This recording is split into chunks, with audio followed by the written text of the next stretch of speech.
Today, the ugly politics of the beautiful game. Politics has always played its part in the World Cup, but this year, the Trump factor is giving this edition an added edge. For FIFA, it's a business opportunity to break all records. For the U.S., a chance to put its best face on football.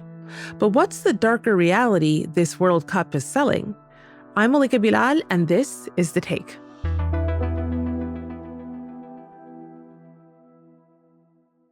Hey everyone, will you be watching the tournament?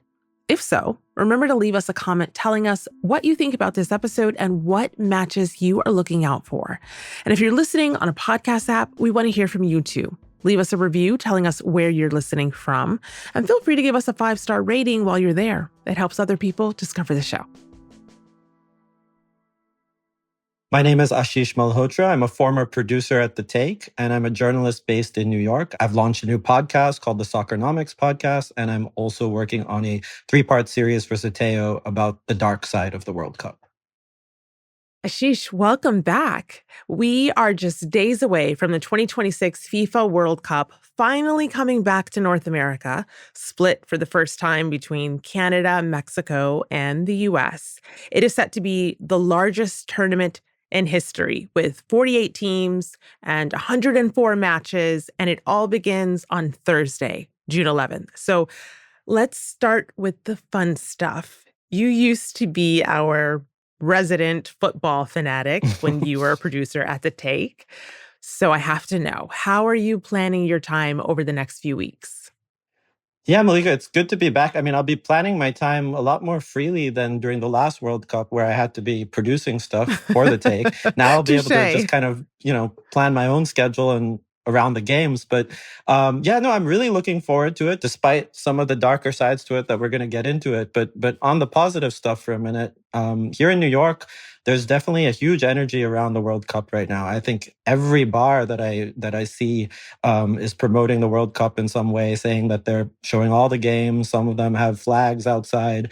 The city is also providing free watch parties. I mean, our mayor, Zoran Mamdani, is a huge soccer fan himself, so he's really talking about it every opportunity that he gets. We are making sure that working people will not be priced out of the game that they helped to create. And that is why we stand together today to say that we have partnered with the New York, New Jersey Host Committee to secure 1,000 affordable tickets for New Yorkers to the World Cup. And of course, with the huge diaspora communities we have from all over the world here, people are getting excited to support the teams from the countries that they have connections to, even if they're from here in New York. So, like you, I am also in a host city, Los Angeles, where pretty important matches are going to be held, if I do say so myself. Nice. And there is also this buzz, but when I talk to people, the majority of people I talk to are not actually going to attend the games, even though they're in our backyard. I know of one person who managed to get tickets that were a reasonable enough price. But let's talk about those ticket prices and why people may not be able to attend. There's been a lot of outrage around ticket access. Already there's so much inflation. I have to pay so much already for the gas to get here, and now even more for tickets.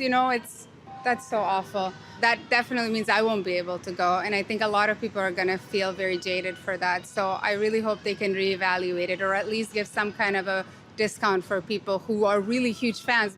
So for comparison, the most expensive tickets to the final in 2022 were around $1,600, which is still a lot of money. FIFA president Gianni Infantino has defended the prices, saying that this is the market rate in the US. What do you know about ticket access and ticket prices? How are they looking? Malika, one person that I spoke to for my reporting around this, I think put it best. He called it a capitalist hellscape. Oh, wow. Yeah, I mean, Infantino is not wrong on that, but I think it just says a lot about what the market is here in the US for sports tickets. To start with, tickets were first available through a lottery system of FIFA's, but I don't know very many people who actually got tickets through that system. I know one person who did. And so once tickets became available on the secondary market, which is people reselling the tickets that they got, they're able to charge as much as they want, particularly in the US. In Mexico, reselling tickets for a profit is actually banned for these World Cup tickets. Ontario in Canada has also recently moved forward with a law to do the same. So, here in New York, the games are actually in New Jersey, just across the river. The cheapest ticket that I'm seeing is for around $600. And that's just for one of the games in New York. And that's for sitting all the way up in the nosebleeds. Ooh. So you've got a situation where for people here in New York, it might actually be cheaper for us, including the travel, to go watch games in Philadelphia or Boston or Toronto, where the tickets might be a little less expensive. So I'm not trying to look inside of your wallet, Ashish, but are you going to these games with a ticket? Do you have a ticket to any of them? Currently, no. I'm still holding out hope that, prices might drop. Someone I know might suddenly have an extra ticket, something like that. But I think what a lot of people are doing is, like I said, particularly in a city like New York, they're leaning into other ways that they're going to be able to enjoy this World Cup. And so I'm still looking forward to it in terms of the festival atmosphere that's going to be throughout the city. Yeah. And I feel like that's the theme for our conversation and for this World Cup, which is this kind of dismaying news and then also the excitement, the beautiful game.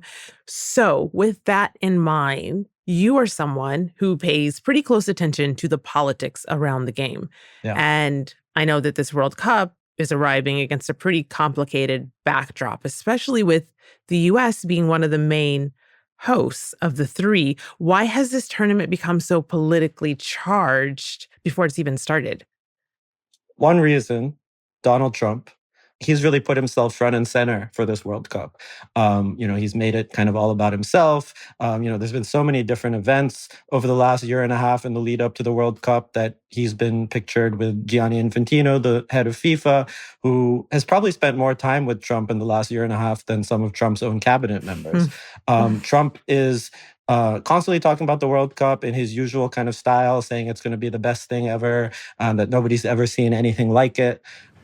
This will be a once-in-a-lifetime opportunity to showcase the greatness of American world-class athletic competition as we celebrate our nation's 250th year.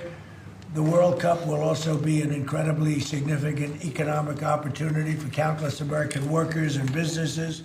And, he's also using this World Cup to distract. There's a long history of authoritarian leaders using World Cups and Olympics to distract from things that they're doing that they don't want people to be thinking about. This is actually something that I've been looking at a lot for a series that I've been producing for Zeteo called The Dark Side of the World Cup, where we look at the long history of this. And in the case of Trump, what is he trying to distract from? He's trying to distract from his illegal war in Iran, which is ironically also one of the participating nations. He's trying to distract from the economy. He's trying to distract from the genocide that he's been aiding in Gaza. And he's trying to distract from his secret police rounding up immigrants in the streets of the US, something that, a lot of international fans are worried about.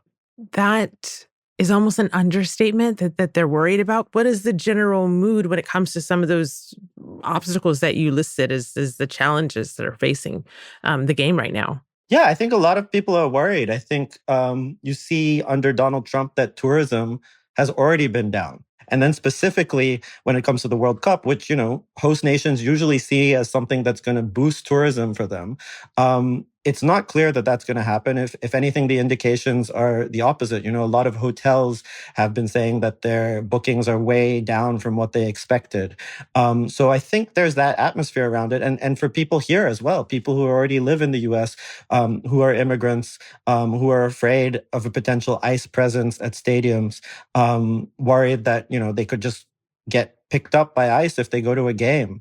I think that is keeping people away and creating a bit of a culture of fear. And of course, Trump's policies could actually shape the tournament in very real ways. For example, fans in visa-restricted countries potentially being unable to travel, Iran's team and how they'll be impacted by the US's war with Iran. Can you talk to me about some of that? Yeah, I mean, it's an unprecedented situation that you've got the main host country of a World Cup having bombed one of the other participating nations, started a war with one of the other participating nations, having a travel ban that affects 4 countries, including that one nation I was talking about, Iran, that prevents fans from those countries to come and watch this World Cup. The teams and officials around the teams are exempt, but fans from those countries can't come and support their team. And when it comes to Iran, they're playing all of their group games in the United States. But because of all of these dynamics, they're actually going to be staying in Mexico. So they're going to travel into the US every time for one of their games and then go back to Tijuana in Mexico. I mean, this is a crazy situation. And, the fact is, we're sitting here just days before the World Cup. And as far as I understand, they don't even have their visas for the US and Mexico yet. I believe they're getting them, any moment now. But, it's just a very unprecedented situation. The World Cup is supposed to be, at its best, a vehicle to bring people together, to be sort of a unifying force in the world. And the fact that Trump and his administration have really done nothing to make Iran feel welcome. I mean, they've started a war with them, but even after that, you could maybe envision a situation where they'll still, in the name of sport, facilitate things to make things easier for Iran. Instead, Trump told Politico earlier this year that he really didn't care whether Iran would play in this World Cup or not. Well, as someone who follows the sport pretty closely, how good is the Iran team? They're pretty good. I mean, particularly for people who support teams from the global south, Iran is one of the better teams in the Asian continent. They've never made it past the round of 16, I believe, but they're frequently in the round of 16, which is the knockout stage. But, their preparation for this World Cup has been totally hampered. I mean, there's a similar situation for Iraq, who are in their first World Cup since the 1980s. They had to play a qualifying game to get in, a qualifying mini tournament a few months ago, which was staged in Mexico. And because of the chaos that Trump has fomented in the Middle East, it was difficult for them to travel to Mexico. And so, it was completely terrible preparation for them. They somehow still won, and they've made it to the World Cup. But you can imagine the same with Iran right now, right? This is not the ideal way to prepare for a World Cup. I'll be back with Ashish after the break. Well, for months now, as you mentioned, we have seen FIFA's president, Gianni Infantino, cozying up to Donald Trump, going so far as to give him a peace prize. Thank you very much. And please welcome the very first winner of the FIFA Peace Prize, the 45th and 47th President of the United States of America, Mr. Donald J. Trump. Please.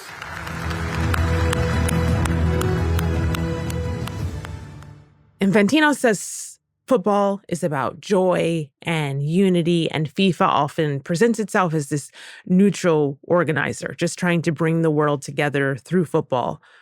But as we talk about these tensions in Iran and the US, is FIFA playing that neutral role, or is it a political actor here? No, FIFA is 100% a political actor, and it has been for close to a century. Whether it was Mussolini in 1934, the military junta in Argentina in 1978, more recently Putin in Russia, the last World Cup in Qatar, and now with Trump in the US, FIFA has a history of giving a platform to countries with dubious records on human rights. And that's what they're doing again here. And it would be one thing if they didn't present themselves in that way that you described, right? Yeah. I mean, in the research that I've been doing for this World Cup, I discovered that FIFA actually has a human rights policy. I mean, did you know that? I didn't know that. You wouldn't know it from the way they behave, right? They have committed to upholding all human rights in the world. It literally said something as vague as that. Things like the UN's Declaration on Human Rights, FIFA is supposed to uphold that. They're supposed to do things that promote that and not be involved in things that don't promote that. And, giving Trump this platform and not really pushing him on any of these issues that we've been talking about and actually giving him a peace prize, it just shows that FIFA has become a total farce. Yeah. Well, this isn't the first time that a World Cup has been really controversial. We saw a lot of criticism, for example, ahead of Russia in 2018 and Qatar in 2022. But the backlash kind of disappeared once the tournament started and the hype and the excitement took over, and it was more about who is winning and who's going to make it to the final. You have written about this potentially being the last World Cup as we know it, which is kind of a provocative thing to say, but there's some real meat behind that assertion. Does this time feel different to you? Why could this be the last one? It could be the last one as we know it because of Donald Trump. And it really basically just comes down to what he decides to do. The thing about Donald Trump is we never know what he's going to do, right? So if he plays it a certain way, I think it could be quite good for him. But he's erratic. His power is unchecked. And so some of the concerns that people have had in the lead up to this World Cup, namely around ICE, for instance, if that stuff actually happens, if fans start getting rounded up at stadiums, then we're talking about something that is very hard to ignore. You know, some of the other examples that we've talked about, other World Cups, the people in charge really very much wanted it to be something that would sanitize their image. They played it that way. But with Donald Trump, it's not actually clear that that is actually something he's going to do. So you mentioned that what I've written alongside Stefan Szymański, he's the co-author of the book Soccernomics, which I've started a podcast with him about. We've written a piece for The Economist that basically looks at this issue that you've just raised of could this be the last World Cup? And our argument, you know, it is provocative, like you said, and it's a hypothetical. It's a thought exercise. But when you really dig into it, it's quite likely. So the scenario that we sort of posited is imagine a Spanish fan gets picked up by ICE during the World Cup. And then that Spanish fan ends up getting sick or even dies in ICE custody. Spain is hosting the next World Cup. Imagine they then ask for sanctions against US soccer within the mechanism of FIFA. FIFA, which is close to Trump and the US, doesn't support that. Spain, that's hosting the next World Cup, then bans the US or bans US fans. And it just sort of puts in motion a cycle that could lead to a situation where the dynamics within FIFA completely change. And it's not to say that, you know, there's definitely not going to be a World Cup in 2030. Most likely there will be. But what will it actually mean? How many countries will actually go and participate in it? And will it therefore mean the same thing that it's always meant? I don't know for sure that that's going to happen. It's a hypothetical, but I think it's quite possible. Well, kudos to you for giving us a thought exercise when we're talking about the beautiful game. I think that's a first, and I love it. But Ashish, despite all of the controversies and the dark side, it is probably safe to say that billions of people are still going to be watching. Why? What is it about the World Cup that makes people willing to hold all of these contradictions at once? I mean, as a lifelong sports fan, I can tell you that sports are a bit of a drug. It's a bit of an addiction. It gives people an adrenaline rush, right? And so once the first ball is kicked, as we saw in Qatar, as we saw in Russia, people tend to forget about these kinds of things. Now, again, with Trump, it comes down to whether he's going to let us forget, but because he may very well do things that make it impossible to forget. But assuming he doesn't for a second, the energy, the way that a World Cup brings people together is why people get sucked in. You know, on the Soccernomics podcast with Stefan Szymański, who I mentioned earlier, and Simon Cooper, the co-authors of a New York Times best-selling book by that name, you know, we've been getting into a lot of issues in the lead up to the World Cup surrounding the psychology of it or the sociology of it, the fandom of it. And one of the really interesting topics that they dug into in the book is how the way that a World Cup brings people together has actually, through data that they've seen in several countries, reduced suicides. And we're not just talking about just the month or so of the World Cup. That effect actually lasts for the rest of the year. And they've looked at this in several countries around the world. And the reason for it, fundamentally, is social cohesion.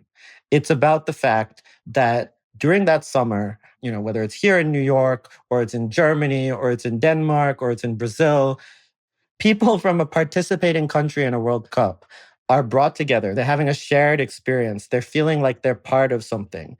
And that effect sticks with them for a long time. And so I think that, you know, we're going to see that with this World Cup as well, the way that it can bring people together.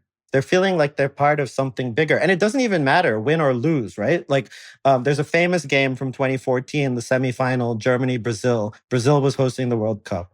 They lost 7-1. It was a traumatic Ouch. experience for any Brazilian will tell you. But they also kind of laugh about it at this point.